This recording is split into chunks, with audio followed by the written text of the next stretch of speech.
свит, червено петно върху бялата риза. Дали си научи урока, не знам.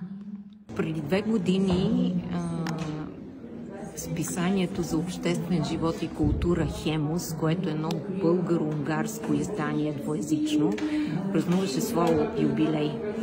И 30 годишен юбилей. Те ни водят с 5 години, защото ние работиме и всъщност сме създатели на българския театър в Унгария, казва се Малко театро. И направих един подбор от текстове, които бяха помествани през тези 30 години по страниците на това списание.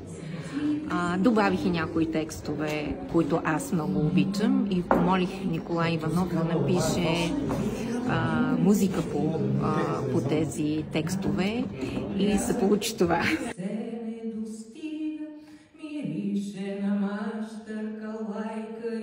Първият ни проект заедно се казваше Without Frontiers. Запознахме се на един фестивал в Унгария. След това се оказа, че ние имаме общо минало, без да сме знаели за това. Неговата майка беше преподавателката ми по литература в немската гимназия в София, която съм завършила, и тази огромна любов към литературата я дължа на нея. И след това установихме, че неговия баща е бил диригент в музикалния театър, където беше солистка, артистка моята майка, но ние преплетохме нишките по друг начин. Имаме много проекти. Имаме вече 15 години, играем един спектакъл "Лада Пиньо и времето" по едноименния роман на Герана Ангелова. Имаме проекта "Къщата", Without Frontiers, много проекти вече.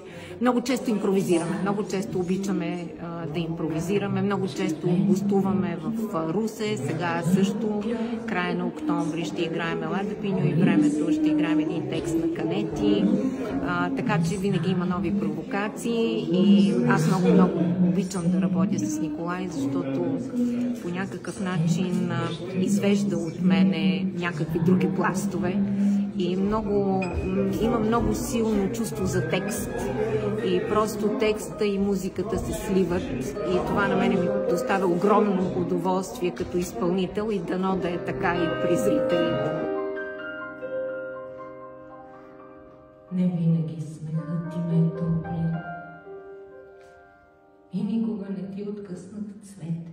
Къщата е много важна за мен, защото за мен е много важно да разпространявам българската култура зад граници. Когато играем извън България, Унгария, Германия, често гостуваме и в други държави, тогава пускаме субтитри на различните текстове, защото мисля, че е много важно в цял свят или поне в Европа да познават българските автори. Освен това имам някакъв морален дълг към българите в Унгария. Това са 5-то поколение българи, които обаче пазят езика си, културата си, българските си корени и аз искам да ги запознавам с най-добрите ни автори. То е нещо малко като... аз обичам да казвам емоционално заразяване, че когато веднъж човек се е докосвал до един хубав текст, тогава той посяга към него. Ако чуе нещо много кратко от Георги Господинов, както тук има 2 негови текста, сигурно ще потърси и негов роман. Ако чуе нещо от Радой Ралин и не го е чел, тук също чухме един текст на Радой Ралин, сигурно ще потърси и така се започва. Ако много често отиваме в самото българско училище и при студентите българска филология в университета в Унгария, защото мисля, че живата връзка с литературата е много важна и това всъщност е и ролята на театър. Имаме нужда да ни се случва нещо духовно.